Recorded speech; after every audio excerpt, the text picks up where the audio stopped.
एक समय की बात है, नदी के पास एक छोटे से गांव में रोहन नाम का एक 16 साल का लड़का रहता था।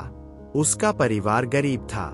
उसके पिता एक बढ़ी कारपेंटर थे और एक छोटी सी लकड़ी की दुकान चलाते थे, जिससे मुश्किल से गुजारा हो पाता था। रोहन स्कूल का सबसे होशियार लड़का नहीं था, लेकिन उसमें एक खामोश ताकत थी। वो कभी हार नहीं मानता था। हर सुबह सूरज पेड़ों की चोटियों को छूने से पहले रोहन उठता और नदी किनारे दौड़ने चला जाता। उसका सपना था एक महान धावक रनर बनना और जिला खेल अकादमी में चुना जाना। अगर वो वहां पहुंचता तो असली एथलीट की तरह ट्रेनिंग कर सकता था। वो अपने पिता को गर्व महसूस करा सकता था और एक दिन उस छोटी सी लकड़ी की दुकान को कुछ बड़ा बना सकता था। लेकिन एक समस्या थी, वो हमेशा हार जाता था। 2 सालों तक उसने हर लोकल दौड़ में हिस्सा लिया और हर बार दूसरे या तीसरे नंबर पर आया, कभी पहले नहीं। उसके दोस्त कहते, रोहन, शायद दौड़ना तुम्हारे लिए नहीं है, तुम सिर्फ समय बर्बाद कर रहे हो। लेकिन रोहन रोज दौड़ता रहा। हर एक दिन, एक बरसात की सुबह, दौड़ते हुए वो फिसल गया, कीचड़ में गिर पड़ा। उसके कपड़े गंदे हो गए और वह बुरी तरह से चोटिल हो गया। वो एक पेड़ के नीचे बैठ गया। बारिश उसके बालों से टपक रही थी और बहुत समय बाद पहली बार वो रो पड़ा। शायद वे लोग सही है, उसने कहा। मैंने बहुत कोशिश की, लेकिन फिर भी हार जाता हूं। शायद मैं बस अच्छा नहीं हूं। उसी समय एक बूढ़ा किसान जो अपने गायों के साथ जा रहा था, रुका। वो धीरे से बोला, बेटा, तुम क्यों रो रहे हो? रोहन ने कहा, मैं रोज दौड़ता हूं, पूरी मेहनत करता हूं, लेकिन हमेशा हार जाता हूं। लगता है मैं बस अपना समय बर्बाद कर रहा हूं। किसान मुस्कराया और बोला, तुम वो बांस के झुरमुट को देख रहे हो वहां? क्या तुम जानते हो एक बांस का बीज उगने में कितना समय लगता है? रोहन ने कहा, नहीं, 5 साल। किसान बोला, 5 साल तक तुम उसे पानी देते हो, उसकी देखभाल करते हो, लेकिन मिट्टी से कुछ नहीं निकलता। फिर अचानक कुछ हफ्तों में वो 80 फीट ऊंचा हो जाता है। क्या वो अचानक बढ़ा?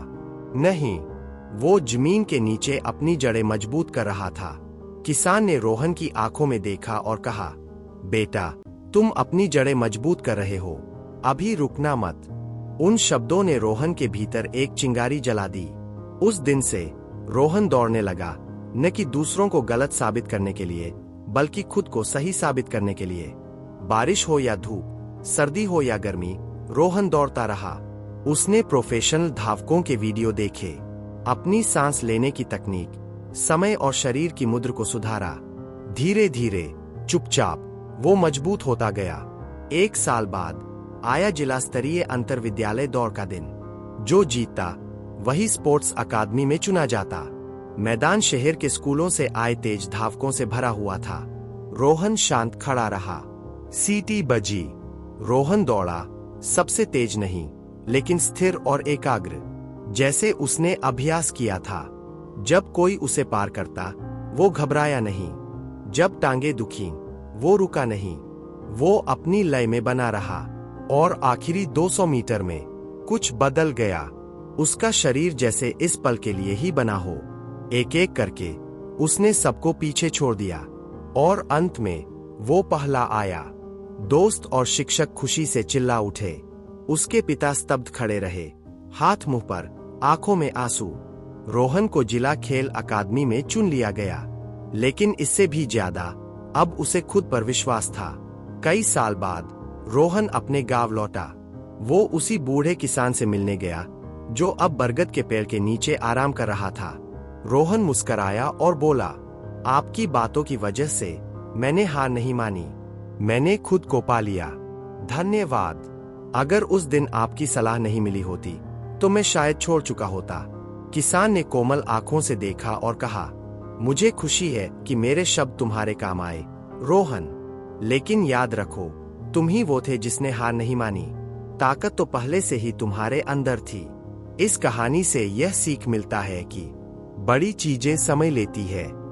अगर तुरंत नतीजे नहीं दिखते तो इसका मतलब ये नहीं कि आपकी मेहनत व्यर्थ है। बांस की तरह आपकी जड़ें भीतर मजबूत हो रही है ताकि एक दिन आप कुछ महान कर सको। जिंदगी में कई लोग ठीक उसी वक्त हार मान लेते हैं जब सफलता उनके सबसे करीब होती है, लेकिन जो धैर्य रखते हैं, लगातार मेहनत करते हैं और खुद पर भरोसा करते हैं, अंत में वही लोग सफल होते हैं। तो आपका जो भी सपना है, चलते रहो, आपका समय आएगा।